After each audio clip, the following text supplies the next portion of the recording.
begin with the game that Myles witnessed last night between the Los Angeles Chargers and the Miami Dolphins. Myles was not in Miami, although I get the impression you thought you may have transported through some sort of a wormhole to South Florida because, and let's just set the scene, it felt like a Dolphins home game, did it not? Oh, yeah. I mean, it was more neutral than the Thursday night game between the Raiders and the Rams, which I was also at. I guess you sort of alluded to that.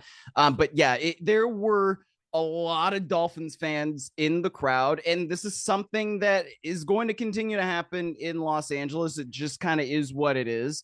But opposing fans, especially if you've got a strong national fan base, you're going to invade SoFi Stadium, and the home team, whether it's the Rams or the Chargers, are going to have to go silent count. And that's just the way it is. So yeah, it was definitely more neutral, though, than it was on Thursday night. Yeah, I did notice Thursday night silent count from Baker Mayfield and company. I didn't necessarily notice it last night, although I was trying to notice as little of the Dolphins offense as I could. My goodness. This has gone from the Chargers offense, but I know what you're saying. Well, yeah, you're right. I got myself all twisted up. That's okay. Can we start over? I'd rather not. Yeah.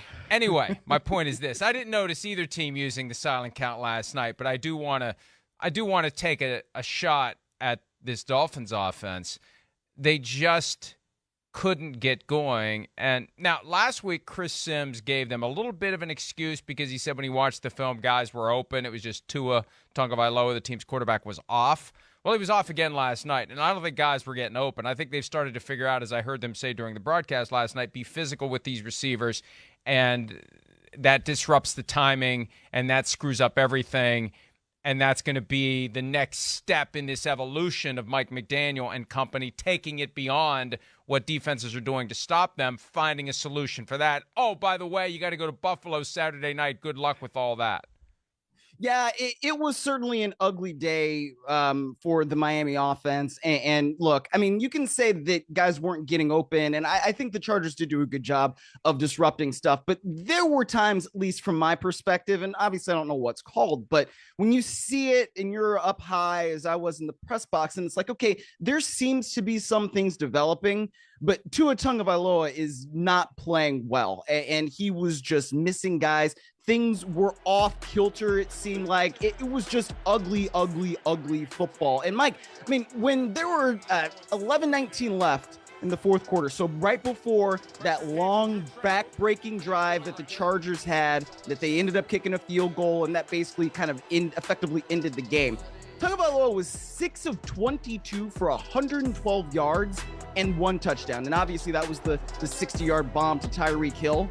And without that, he was 5 of 21 for 52 yards early on in the fourth quarter. That's just not winning numbers from your quarterback, right? It's really hard to win in the National Football League when your quarterback plays as poorly as Tua Tagovailoa did last night. So I don't know. The Dolphins have a lot of work to do in a short amount of time to make sure that they're going to be competitive in this big divisional matchup that they've got on Saturday night. And I don't really know how they're going to do it.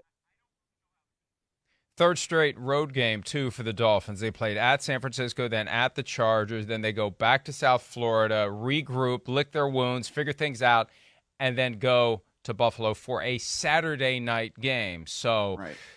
And the Bills looking pretty good. We'll talk about them. And also looking pretty you want to pick the right words here because it still is football. You don't want to say violent, but it did look pretty violent what they did yesterday to Mike White. That's something that Tua is also going to have to file away as he goes back to pass the ball on Saturday night. 10 for 28, 145 yards, a touchdown, no interceptions, a passer rating of 65.3. That is below, and I think we talked about this earlier in the year. It's been a long season, so pardon me if I forget, the Cordoza line. The career passer rating for Cordell Stewart, 70.7. Once upon a time, that was a relevant indicator of good versus bad quarterbacking. Now, with quarterbacks getting better and better, no, it's got to be about 10 or 15 points higher that is the dividing line. But when you're lower than Cordell Stewart's career passer rating now, you have had a very, very bad night by NFL standards at 10 for 28. So they've got a lot of things that they need to figure out. But before we fully dissect that, we do need to heap some praise on the Chargers because, look, and I have to thank the Chargers social media people, although I have a feeling it's coming.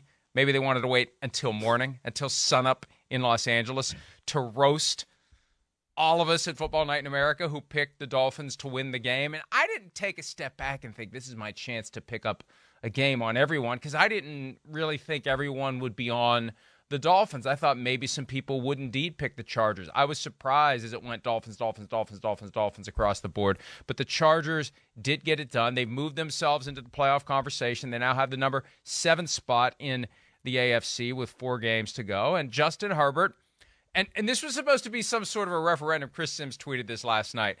A referendum on Tua Tagovailoa versus Justin Herbert. Of course, it's easier for the Tua-non crowd to get behind that when the Dolphins have the better team.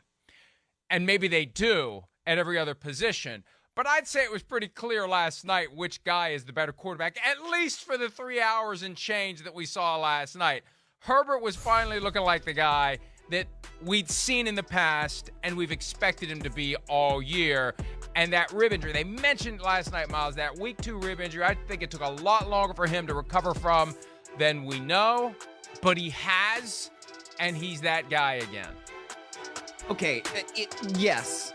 But, Mike, I mean, if we look at the numbers right here, 7.2 yards per attempt is not elite stuff, okay? And I'm not saying that to be a Justin Herbert hater. I'm more saying that to be a Joe Lombardi offense hater. Because I don't know about you, Mike, but I am sick and tired of watching the Chargers continually throw passes at or behind the line of scrimmage. When you have this quarterback who is this talented and you have these receivers who are this talented, why in the world are you throwing so many balls at or behind the line of scrimmage? Let Justin Herbert do Justin Herbert things, where you have a third down throw like that to Keenan Allen, or you have a throw in the red zone like that to Mike Williams. He is incredibly good and adept at making throws like that. Let him do that more often. And I understand that the Chargers run game is not very good, but oh my goodness, he sets a career high in completions,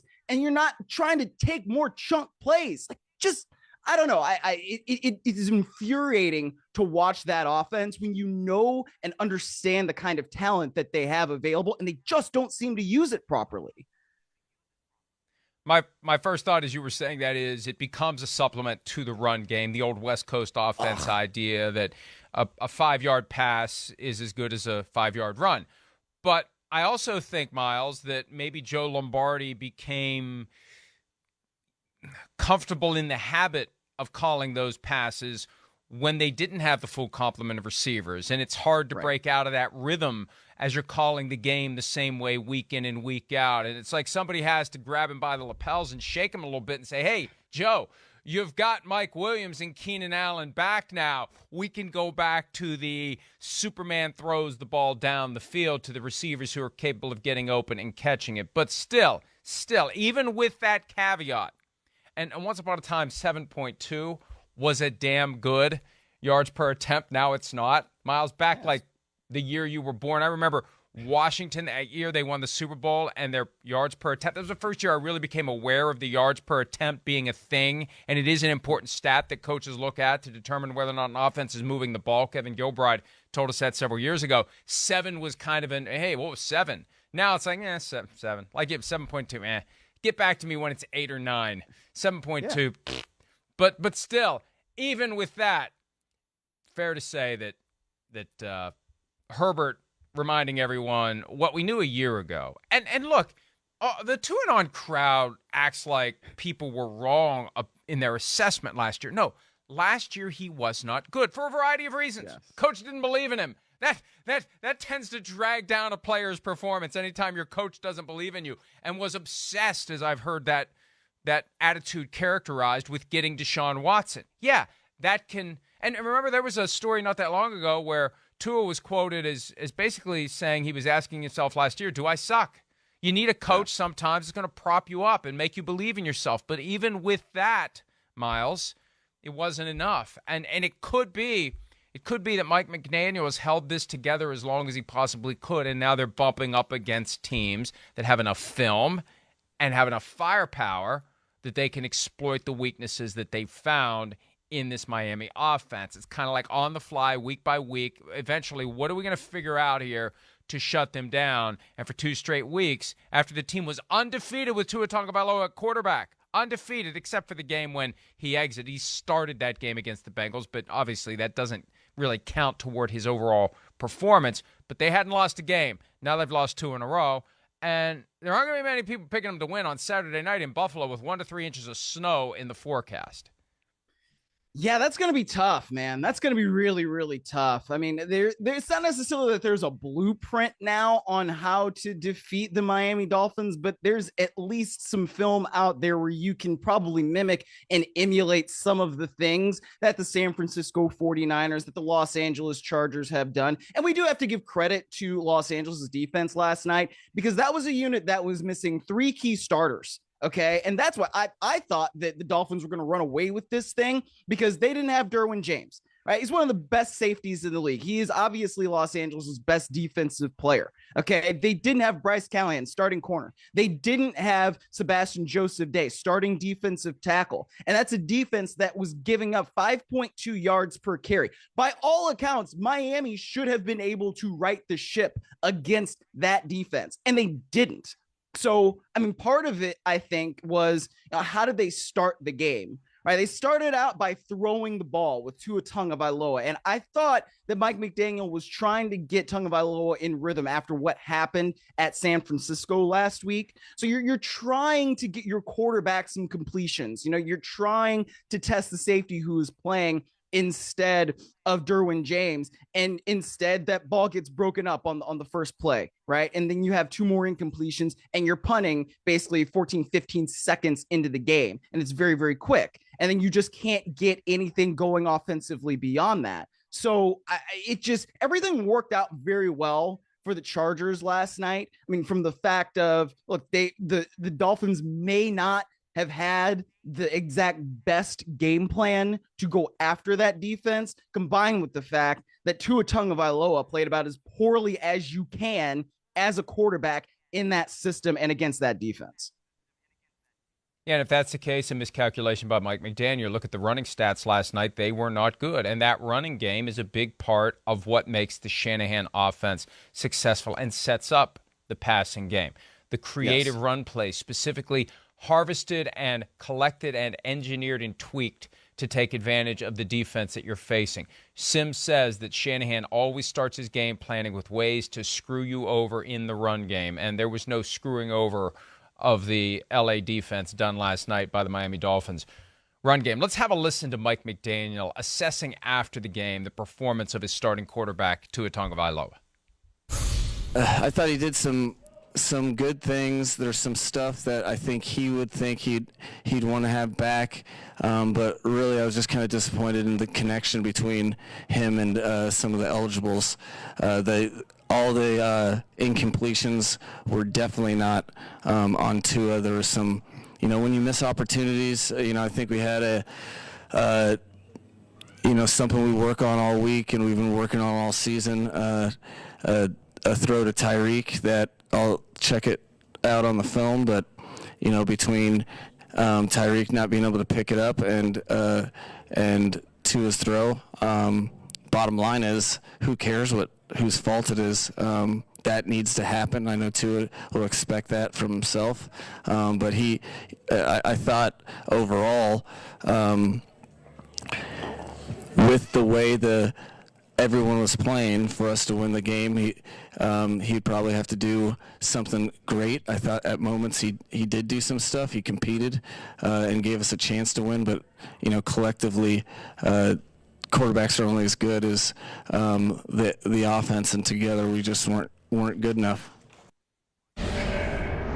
And, with all that said, and he's right. And look, the quarterback can never blame the receivers. It's always on the quarterback. It always looks like the quarterback's fault, unless the receiver does a pratfall when he's wide open. You put it on the quarterback, and you gain nothing by suggesting that it was the receiver. It didn't work. And even with all that said, Myles, it felt like the Chargers were giving them chances to hang around. Maybe it was just the cat toying with the mouse, but it's you look at the score and you think, well, if they can really muster something, and then you start watching the Miami offense, like they can't really muster anything. I mean, if they could, yeah, it could get interesting, but they just can't. But the thing about that offense is they're always that one lightning strike away thanks to Tyreek Hill, whether it's on a pass play or whether it's a fumble that's just bouncing around while he's standing there with his hands folded, literally just watching, and here comes the ball, and there he goes. That's the thing about Miami. When it's a one-score game, you can never be completely confident that everything is going to work out because you never know when that craziness is going to happen. And here it is, balls popping around, guys are in a scrum. Tyreek literally had his hands folded in front of him. Ball came to him, and there he went. That was one of his 2 touchdowns on the night. But, even with that potential, it wasn't enough for the Dolphins to make a difference. And they, as we said, they don't have a whole lot of time to figure things out. It's now 47 inches of snow in Buffalo for Saturday. So it'll probably be 40 to 70 inches of snow by the time we get to the end of the week, the way the forecast changed. But the Dolphins are going to have a tough one to try to turn this around, stay in the race for the division. And, Sims and I said this a couple weeks ago, Miles, and you and I may have said the same thing. I don't know. Again, all the days blend together. But one of these teams that we had penciled in for a playoff spot in the AFC is potentially going to fall out. They're going to hit a losing stretch in November, December, and they're just going to be gone. And the Dolphins need to start worrying about that. They got to turn this thing around at some point, or they could just slip out of the playoffs altogether. Well, Mike, it's funny because I asked Mike McDaniel in that press conference about that play where Tyreek Hill's, going 57 yards. And he said that, it just didn't provide the spark that I kind of thought that it would, because it's not a play that you usually see, right? I mean, something is going right. Jeff Wilson's running the ball well. And then, oh, by the way, the ball's out. And then, you're paying enough attention and you have the wherewithal to say, all right, let me grab this thing and run. And you think like, okay, now Miami's going to get something going. And that's what he kind of thought. And it just did not provide that spark at all. And that's the kind of thing that the Dolphins need to correct, right? If you have the energy, if you have the momentum, so to speak, how do you grab that thing? How do you seize it? How do you make sure that that turns into something that really is a positive for you going forward? They could not do that yesterday. And that's exactly what they have to figure out in these games coming up. I mean, if you go to Buffalo and you have an opportunity like that and you take advantage of it, then you got to keep piling on, right? You can't just let your foot off the gas and then, something else bad happen, or, you get a 3 and out or this or that, or you let the offense on the opposing side go down the field and score in response to that. You can't let those things happen. And that's kind of what happened last night. And that's the part of the Dolphins right now that's pretty concerning. And the other part of it now is that the Dolphins have lost a tiebreaker to the LA Chargers. So if things don't continue, or if things don't reverse themselves, let's call it, then the Dolphins might be in even more trouble, because now if they finish with the same record as the Chargers, they'd be out of it. So all these things are not necessarily good for the Miami Dolphins. They're piling up. That Saturday night game coming up at Buffalo, then it's a Christmas Day game hosting the Green Bay Packers, who are still alive in the NFC, and then it's at the Patriots and finally at home against the Jets. Not an easy road. When you got divisional opponents, it can go either way. They could lose 3 out of these last 4 games. They could finish 9-8. Will 9-8 be good enough? If they lose all 4 of them, 8-9 is probably not going to be good enough. You're not going to have enough other teams disintegrate to the point where you could back in at 8-9. So they need to wake up, and they need to do it quickly. The alarm is sounding. The question is whether or not they will answer it.